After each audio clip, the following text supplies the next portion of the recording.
Assalamualaikum warahmatullahi wabarakatuh. Perkenalkan, nama saya Ratu Sumalina dari Prodi Manajemen kelas karyawan C. Di sini saya akan sedikit memaparkan tentang toharo untuk memenuhi tugas dari mata kuliah agama. Bismillahirrahmanirrahim. Biasanya, sebelum menjelaskan lebih lanjut tentang mengenai ibadah sholat, puasa, zakat, dan haji, akan membahas mengenai toharo terlebih dahulu. Karena toharo merupakan pembahasan yang paling penting karena memiliki kedudukan yang paling utama dalam ibadah. Maka timbul banyak pertanyaan, kenapa toharo dijadikan pembahasan penting? Bukankah terdapat hadis yang berbunyi, Inna awwala ma yuhasabu bihil abdu yawmal qiyamati sholat, yang artinya sesungguhnya awal perkara yang dihisab pada hamba besok pada hari kiamat adalah sholat. Hadis riwayat Ahmad, Tirmizi, dan Baihaqi. Bahwa sholat adalah ibadah yang pertama akan dihisab pada hari kiamat nanti. Lalu kenapa tidak sholat yang dibahas pertama kali? Kenapa toharo? Terdapat hadis Nabi Muhammad SAW yang berbunyi, Miftahus sholatid duhur, yang artinya kunci sholat adalah suci. Hadis riwayat Abu Dawud, Ahmad, Tirmizi, Baihaqi, dan Ad-Daruqutni. Dari hadis di atas bisa dipahami bahwa sholat seorang dianggap sah adalah ketika memenuhi syarat. Syaratnya sholat yang diterima adalah dengan menjalankan toharo. Lalu apa sih kira-kira pengertian dari toharo itu sendiri? Toharo berasal dari bahasa Arab, yaitu toharo, yang secara bahasa artinya kebersihan atau bersuci. Toharo menurut syariat Islam ialah suatu kegiatan bersuci dari hadas maupun najis, sehingga seorang diperbolehkan untuk mengerjakan suatu ibadah yang dituntut harus dalam keadaan suci, seperti sholat. Menurut pembagiannya, toharo dapat dibedakan menjadi dua, yaitu bersuci secara lahiriah dan bersuci secara batiniah. Maksud dari bersuci lahiriah adalah membersihkan diri, tempat tinggal, dan lingkungan dari segala bentuk kotoran, hadas, dan najis. Adapun membersihkan najis, yakni membersihkan badan, pakaian, atau tempat tinggal dari kotoran sampai hilang rasa, bau, dan warna dari najis tersebut. Bersuci batiniah. Bersuci secara batiniah ini adalah membersihkan jiwa dari kotoran batin seperti dosa dan perbuatan maksiat. Dapat pula seperti dengki, takabur, dan lain-lain. Adapun cara membersihkannya yaitu dengan bertaubat nasuha, memohon ampun serta berjanji tidak akan mengulanginya lagi. Adapun alat untuk toharo adalah air.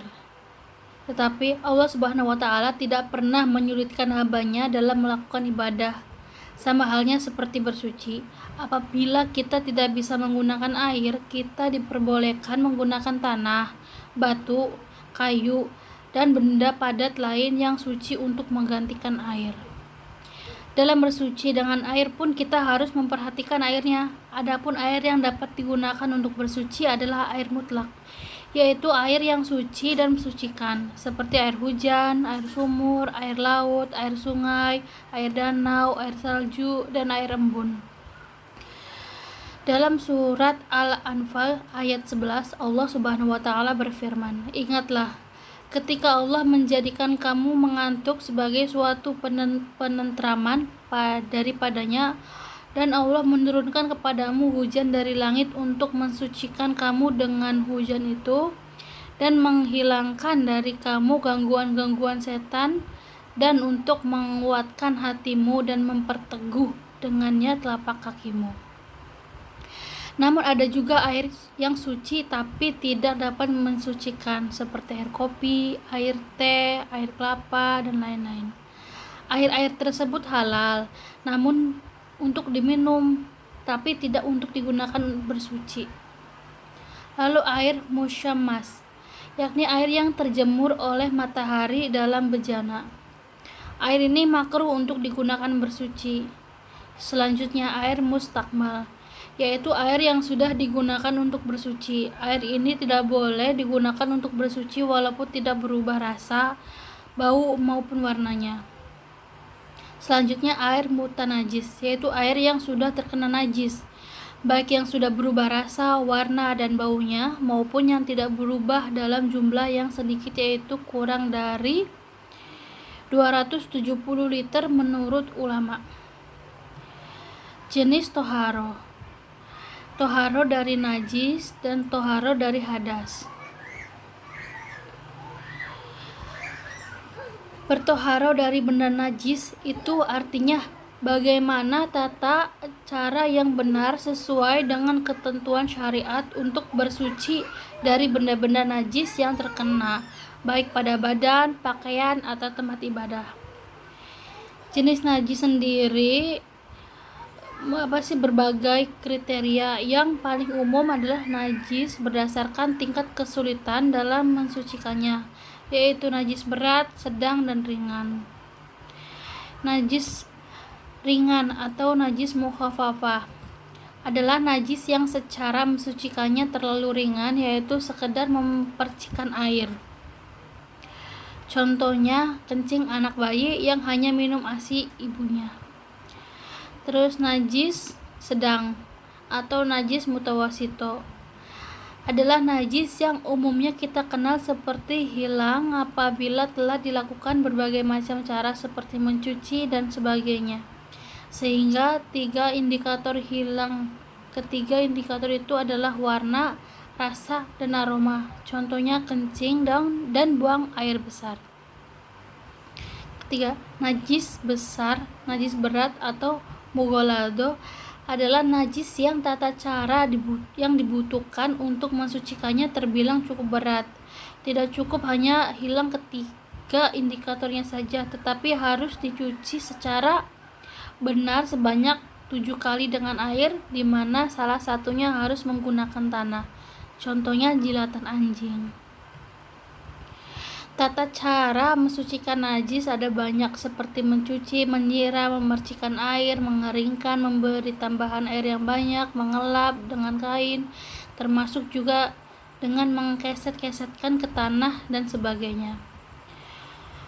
Toharo dari hadas.